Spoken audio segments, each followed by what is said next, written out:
apprenticeships or FE. I think the issue is more that too many young people find themselves pressured into believing that unless they go to university they have failed. And it's a feature of our education system. When I look at Germany, for example, Germany has a much smaller proportion of its young people who go to university, but a much higher proportion of their kids that actually go into what I would call on-the-job training, apprenticeships. Now, I'm not going to say we should adopt a German system exactly, because there's a very deep-rooted and long-standing process. But I think the problem is, it's the perception. So when you sit down with teachers and sometimes parents then inculcate the idea that unless there is a way into university for them, somehow their child will not have been a success. So apprenticeships become very difficult to get kids into if the school itself doesn't really get it and the parents themselves aren't helped to understand this is a really good option for your child if there's a chance of doing it.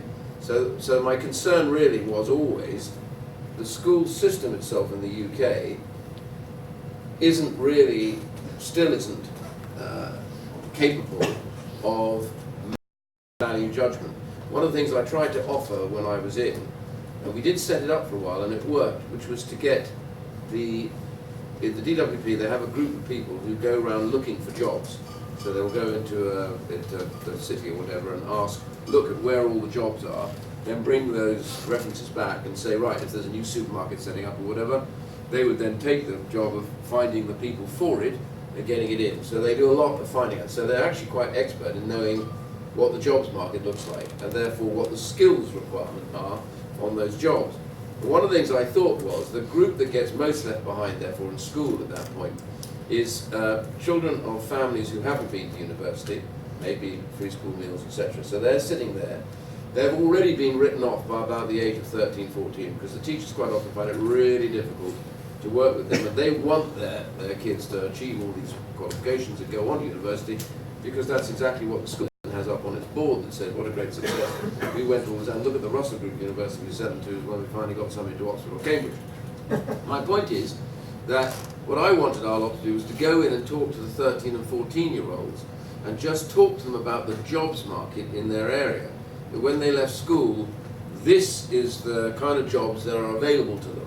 And to obtain these jobs, these are the kind of qualifications they will need to have. Because a lot of kids think, well, I'm not going to go to university, so I'll just get to 16, I'll leave, and then I'll be all right, I'll just go and get a job on a building site or something. And so what I wanted them to do is to say, fine, the range of jobs in that area of no skilling at all is these jobs. And there's this many people looking for them.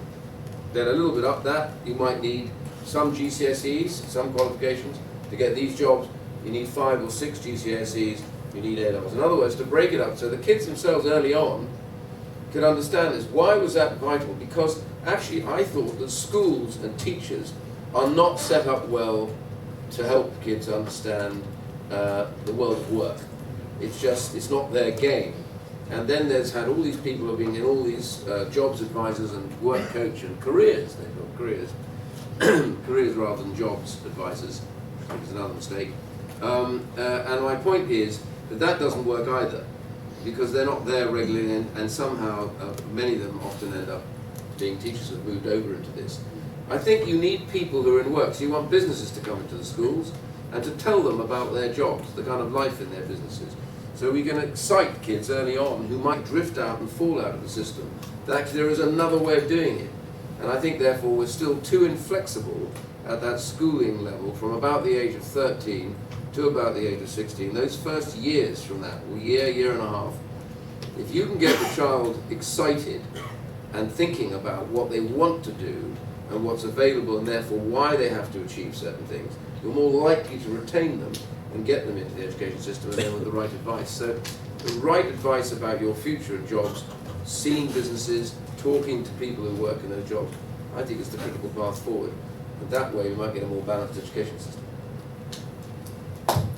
Gentleman at the back. Thank you, Paul. So I apologise, another question it's directed really at you here. I'm Paul Newman from Westminster North. I'm also a reservist in the military. Tell me, and I realise Please speak up. Sorry, I appreciate I'm speaking to a former army officer myself, but can I ask you this? Do you think that the military has any role to play in what we're talking about here in the conversation? Do we think that it could lend itself, I'm not talking about national service, but I'm talking about could the military be expanded to fill in some of those gaps for apprenticeships, for trade, so many of the valuable things that the military do. Should we be trying to use the military in a more constructive way in this conversation?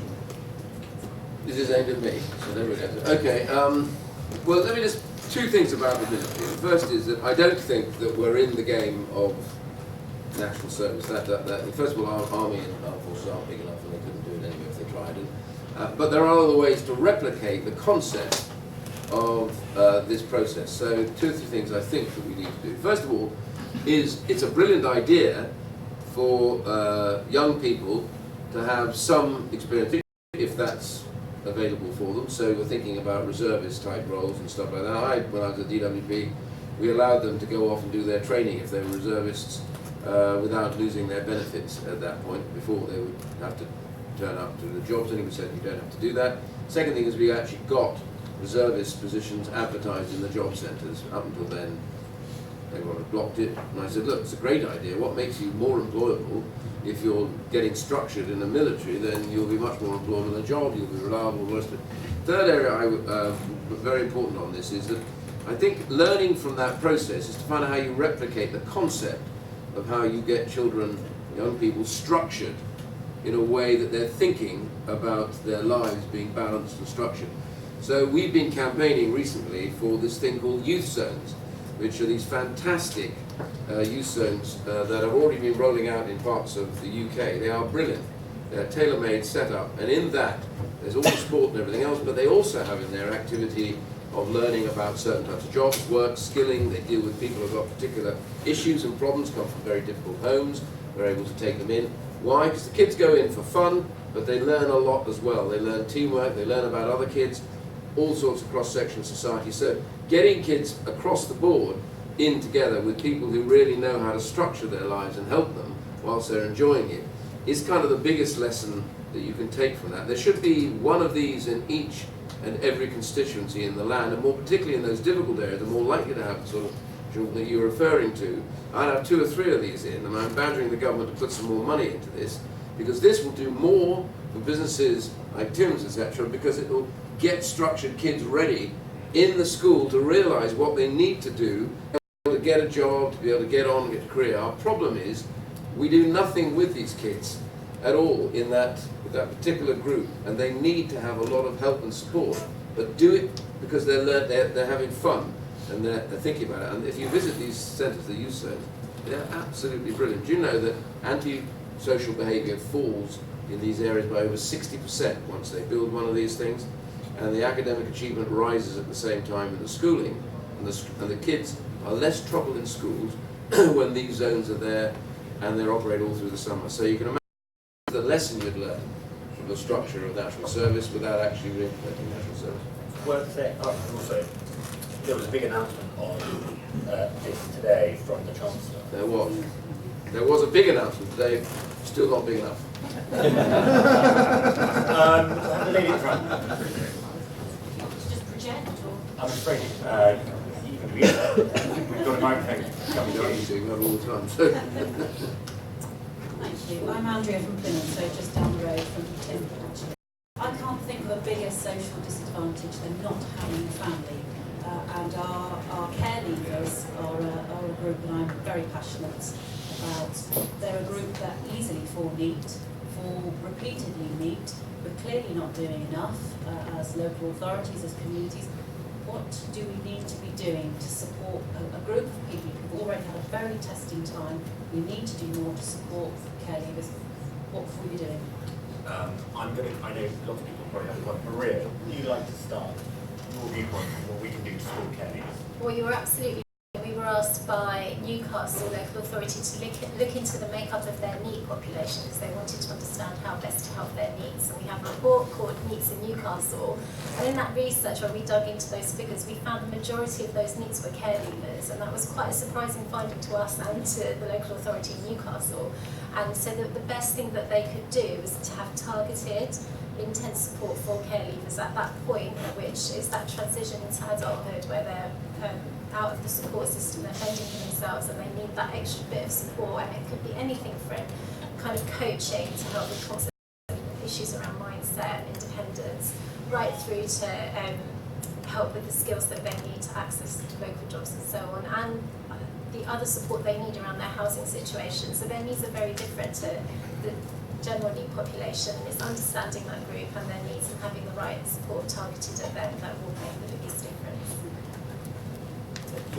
You should contact, I mean, you probably, I'm sure you do, I've no doubt you do, but it's something that pubs, for example, or shops could obviously help with and would like to in many ways if they possibly could. I come across a tremendous number of people who have struggled in their lives and through a job in a pub have made something out of it and often a very, very good career. A lot of people actually don't want to stay amongst the 85% who don't rise in society. But yes, within the structure of a pub, with maybe 50, 60, 70 employees, you find a lot of people who want to help. So, but I mean, I've no doubt you thought of that sort of stuff already. So, we probably do employ a lot of people who really care, I should imagine. It's that we don't necessarily know. It's a huge problem.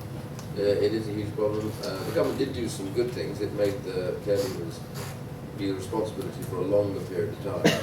The question is, what do you do in that period of time? And I'm back to the square one again, which is you've got to intervene with those kids as early as possible to just rebalance their lives. And I often think the problem is that the state is the care provider. And it was a family. What would a family do? A functional family would help, support, and advise. And just one simple advice. I remember that kids that I spoke to when we were doing this, they come from homes where no one had work, were quite dysfunctional. The problem is they had no one to go to when they hit a problem if they went to work. So they almost always crashed out of work very quickly because there was no other support for them. And this is the case with the care leaving system. They've got to be able to go back. You know, when I went to work for the first time, I used to take problems home and talk to my dad or my mum or whatever about it, and we would kind of say, well, don't worry, try this, try that, or whatever. That little bit may seem nothing, but it's an enormous thing that might say just hold them in work for the extra 3 weeks when they get it, and suddenly the whole business begins to wrap itself around them and they understand what it's like. It's bits missing with care leavers. They've got no family, so that if we are going to do it, we need to bring in the voluntary secretary immediately and work passionately with them for years before they leave, not just the last moment. Sorry. Can I ask a question? And open this about, should we give businesses tax incentives to employ disadvantaged groups, whether they be care leavers, people with low educational attainment, people with disabilities? Should we get to a point where we actually start giving businesses money to really make big ground in this area? You've got us there. Well, I who do you want to answer this? Chip, as an employer, if someone gave you a tax incentive, Yeah, I mean, I suppose you do get that sort of, you do, there are certain things that have been a bit like that, apprenticeship type schemes and so on. And I suppose whether it's a tax break, yeah, it makes a point, a tax break, doesn't it? But, and it might be a good idea. I think it might be more of a highlighting problem. No one's ever come to me and said, we've got a tremendous problem in our area. I mean, they probably come to other parts of the company. But I go around, visit a dozen or 15 pubs a week and speak to all the staff when I'm in there.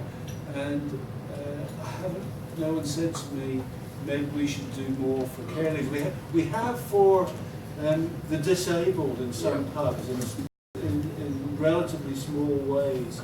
So, yeah, anything you can do is a plus, isn't it?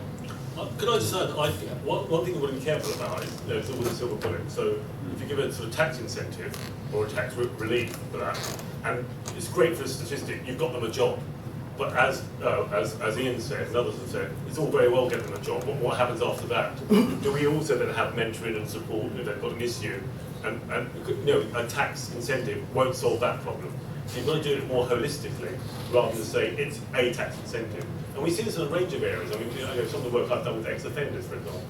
Some of the issues, you know, they leave prison, they give a little sum of money, and then, you know, if they're not supported, there's a high level of re-offending, they go back in the system. And some of those charities that work with ex-offenders, they break that cycle, but also they support them. So once they go out to work and there's a mentor system, there's an advice system that they can refer to. So a tax incentive, yes, but it can't be a tax incentive on its own. I agree with that, and I'm just going to steal an idea. So we're very lucky to be advised by James Timpson of Timpson's, and one of the things he's been arguing for is that for employers who employ care leavers, ex-offenders, difficult, hard-to-reach young people, to get a 1-year holiday from national insurance, but with the requirement that they spend that saving on training and support for those young people in recognition that they need extra support. So I think that's a brilliant idea and something we can consider. It's quite interesting to note that, for example, you just raised Timpson's. Timpson's are exemplary in this regard, because if you go to their different places, I'll bet you've got at least a 60 to 70% chance that the person serving you across the counter was an offender that nobody else would have taken on, but that he with a skill to mend shoes, to do that stuff. Now that individual is at work and will never offend again. They're a remarkable family, by the way, because they also have been foster parents to just hundreds of kids in that family. So the Timpson kids grew up with all sorts of people from really difficult backgrounds.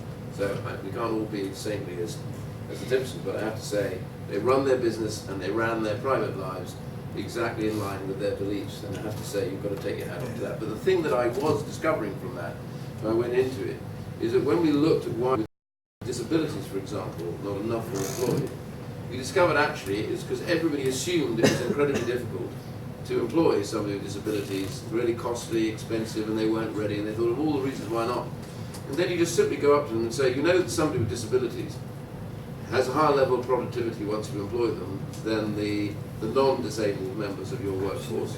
The second thing is, they take fewer holidays, they just work damn harder because they love the job, because this is the thing that they want to do, is to work. And the most important thing is, they make your workforce around them work much harder and feel much better about their lives because they recognize doing it. So doing this is a plus plus plus for you, not a negative. And the same in a sense, if you, that workforce around there will bind itself around somebody and help them once they're in. It's getting businesses just to recognize that actually there's an element of risk in this, but the reward is so great that actually we need to do more about what the reward really is, and we just don't sell it enough. So what we do is we sell it as a, could you please do us a favour, rather than do yourself a favour, will you, and take this kid on. The gentleman with the back Boris button. Yes, hello, it's David Carpenter from New Forest West. I work for a welfare to work charity in Southampton, and we deliver in Hampshire and the Isle of Wight. You mentioned the work programme, which we did have, that's now finished. We're now on the work and health programme. Yeah. And we're finding this programme particularly challenging. We have particular cohorts which are very challenging to get into work, particularly what you said, the long-term unemployed, ex-offenders and the disabled. And we work hard with our clients, first of all to prepare them for work, and then we get them into work, and then it's not until they've actually earned £3,500, about £3,500 before we get paid. There's a huge time lag between somebody joining our scheme and actually us getting paid. And we find that a real challenge as a charity, and I wonder what more you could do to help us. Well, they were talking about it when with the time I resigned. I'm a little bit out of how this one works. The idea, of course, as you mentioned, is finding persuading, which we did, the health department that work was a health treatment, and therefore the title itself is a big breakthrough. But I recognise that this will probably be on a payments by results programme, which is why there's a time lag, and there was on the work programme as well. But I think with the work programme, because you're dealing with greater volume, therefore you had much more overlay. Certainly, I will mention it to the new Secretary of State. She might want to look at some of that, particularly for smaller charities who will struggle with the cash flow problems of that. I understand that, but certainly a practical point, I'd certainly make mention. The lady here. My name's Manny, and I've been working on the work programme also, and also the WHP programme.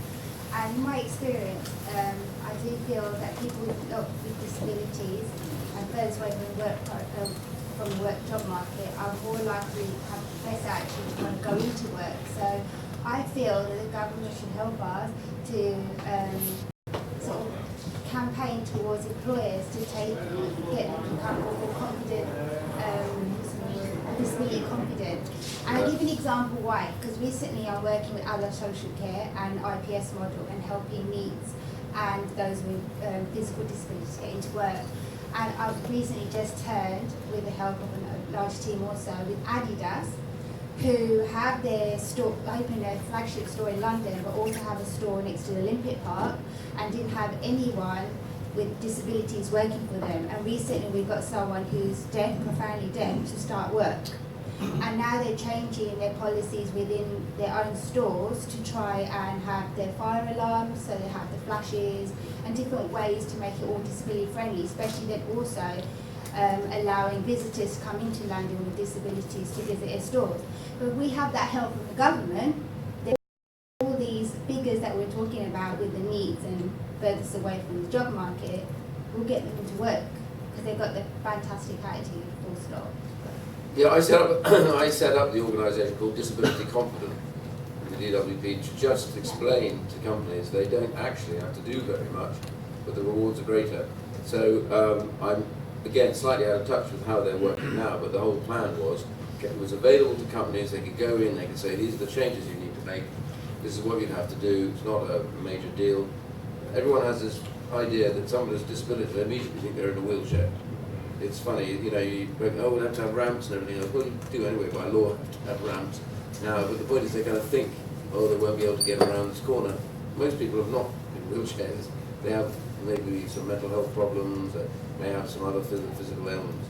But the point is, Disability Confident was set up to do just that. I'll certainly go and ask why is it more proactive now, but it should be, because it would help people understand that you can take them on. Germany, we did look at this. Germany has a proportion figure in the workforce that you need to hit if you're running a company. Now, I'm not a great believer, because Tim was talking earlier on regulating more regulations, because it means more paperwork, more checks, and more difficult for clients. But I think it's something that you would want people voluntarily to sign up to the idea that actually I will make an effort to have at least 5 or 10% of my workforce or whatever actually have certain difficulties, etc. But I have been told, why don't we regulate? And I think regulating like this makes it just more difficult. Companies then start gaming it and all sorts of stuff, really. But Disability Confident should rolling that out everywhere. The lady just in front of Serena. Amanda McIntyre from the Stefani Foundation.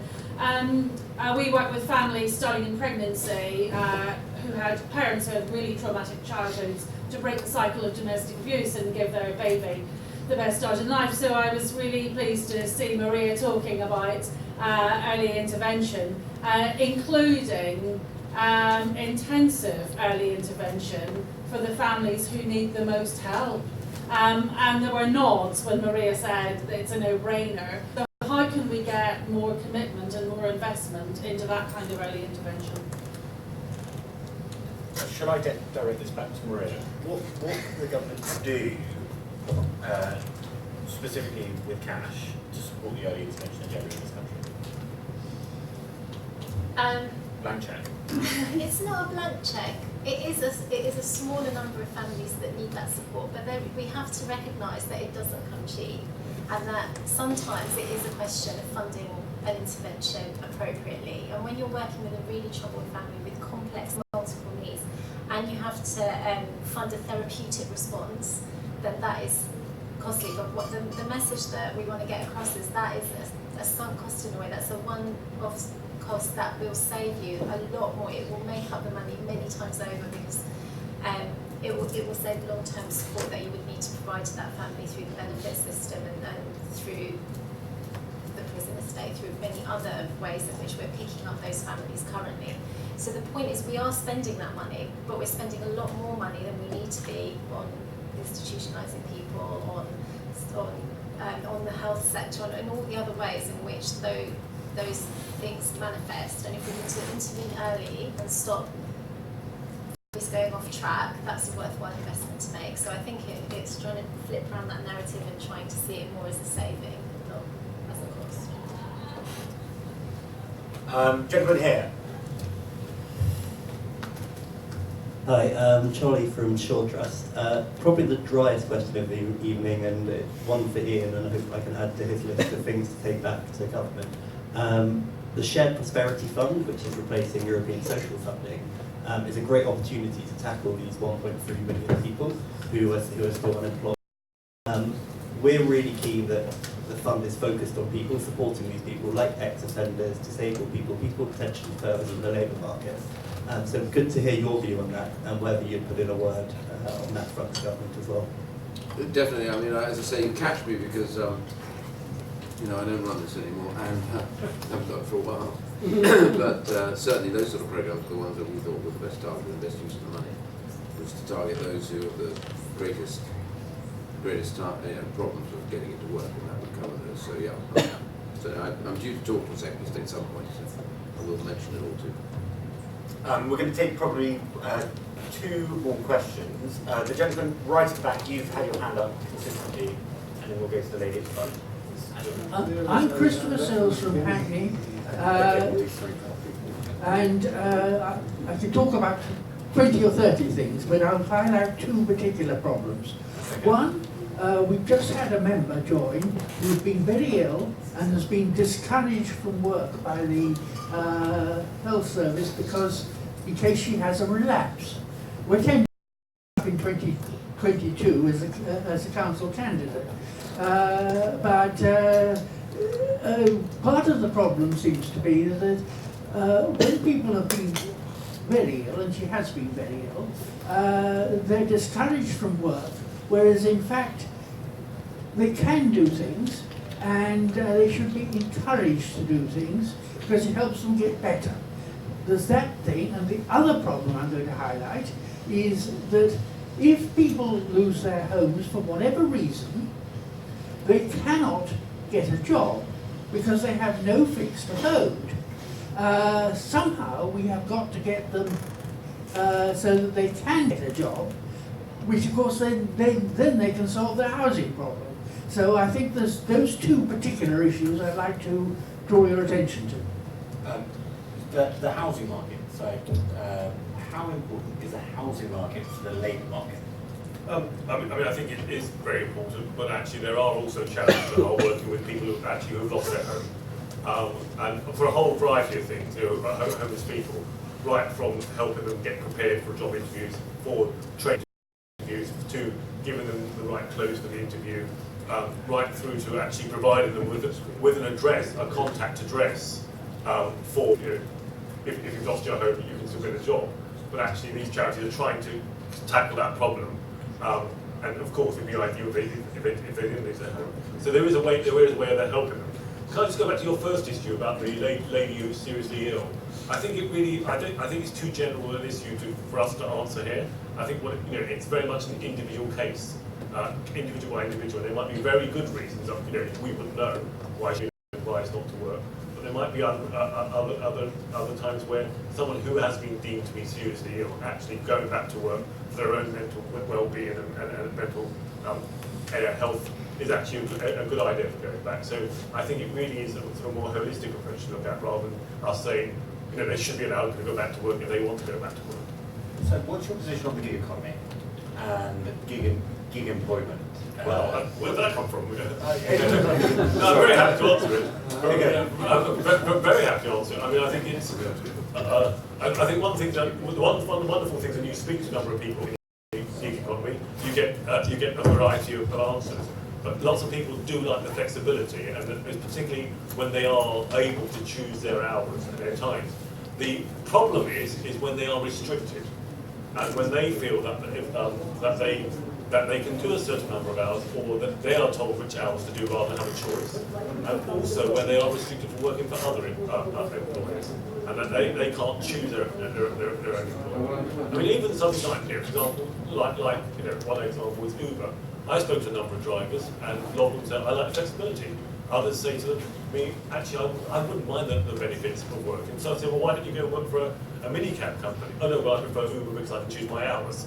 So it really depends on that balance. And there may well be a market opportunity in a tight labour market where there is a company that can offer that great flexibility. But I think, I think on the whole, the gig economy is just one way that we are changing. And I think actually in some ways the trade union movement could react to that by giving support, not to kind of shut down the gig economy, but to give more support and advice to people who want that sort of flexibility, and where there are restrictions, that they can fight those restrictions to allow the gig economy to be truly flexible and as flexible as it claims to be. So 2 more questions. I think the gentleman just there. Yeah, the question I was going to ask is, you see on television, I've got quite a loud voice anyway, you see on TV attempts to get people into work, British people into work, and the programme always seems to end up about saying, well, these are jobs which the British simply won't do. And I just wondered, you've got 1.3 permanently unemployed, and then you've got this myth, or maybe not, and that's the advice I'd like from you. You've got this myth that there are jobs out there which somehow isn't suitable for British people. How does that work? I think it's a load of I'm not allowed to swear anymore. Yes, you are. Yes, all right. I'm quite happy to swear as well. It's after the 7 o'clock show. I've heard a lot of people say that young people are the snowflake generation, for example, and I've found that all around the country completely untrue. They're no different to any other generation, in my opinion, and they're happy to work very hard. So I can't see that there are jobs which are inappropriate to British people. My experience is British people work just as hard as others. There are brilliant people who aren't British, but the British are very good as well, in the right company, the right environment. Yeah. So you're saying that these 1 million permanently unemployed could actually find work in these jobs which apparently British people won't do? Fruit picking? Well, I mean, one of the ones that people say they won't do is working in the catering industry. And a lot of companies have said if we haven't got Eastern European people, they won't work. The Eastern Europeans are very, very hard workers in my experience. But if you go to Plymouth, you'll find relatively few of them working up there British. So, and I'm sure that's true of many other industries as well. So yeah, I imagine every country has certain people who won't work, down 4% in our country, and hope down to 0. I think actually personally that's an example of there have been a few instances where employers have said that they can't get British employees or they don't want to work for different reasons, and that's been extrapolated. I'll give you an example. A few years ago, the CPF, the discussion forum, we had a number of discussions on immigration, and I went around London leading those discussions. And there's one particular place where this lady said, my son can't get a job. So I said, okay, look, let me give you an example. When I go to London City in the morning, I see, 4 o'clock in the morning, I see people going into offices to clean. Can't your son get a job like that? Oh, I don't mean that as a job. And so actually there is an element of truth to it. And then I said, well actually if you go into London, lots of the coffee bars are European, Central East Europeans and others. Why didn't your son do that? Oh, well that's not a job. So there are clearly people who feel, for whatever reason, they don't want this job or they don't see it as a job, whereas immigrants are happy to take those jobs. But I don't think you can extrapolate it to assume that all British people, are British people. Sorry, I'm not saying it's the unemployed I'm talking about. It's not all British. Yeah, sorry, I mean, unemployed is down to attitude. But sometimes there's a reason. So, for example, one of the reasons that some people voted Brexit outside London was particularly those 1-3 towns where the boss had said to the workforce, or hadn't actually explicitly said it, they wouldn't get a pay rise. They hadn't seen a pay rise for 10 years. And the threat was that the boss would go and get workers from Eastern Europe to undercut them.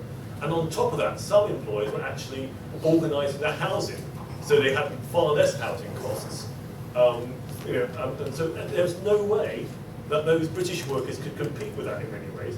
And so they didn't see their income go up for 10 years. And they saw all the downsides to it, such as the Porter County and the children's playground, such as not being able to get an appointment at their doctors. And that was one of those issues where actually they felt hard done by. And you can understand why people then say, you know, a boss might then say, in that circumstance, why get East Europeans to do it at half the price? And so it really depends on the context of how you're saying, well, I can't get British workers. British workers at what rate and what issues are you facing? Yeah. I'm really sorry, folks. Can I just quickly say, Go for it. we come from the West Country. Your list here is for the West Country as sort of the worst with a disadvantage. And you never mentioned it. This is impotent, Hello, not yes. me. You never mentioned it. No, you mentioned the statistics when you I started. said the West Midlands. West Country, Devon, Cornwall. Yes. It's never mentioned. We're always forgotten in Devon, Cornwall. Well, look, I will We've got take that. good Sorry, beaches. sorry, can you remind me where you're from? No, I'm talking about West Country. Thank you very much, folks.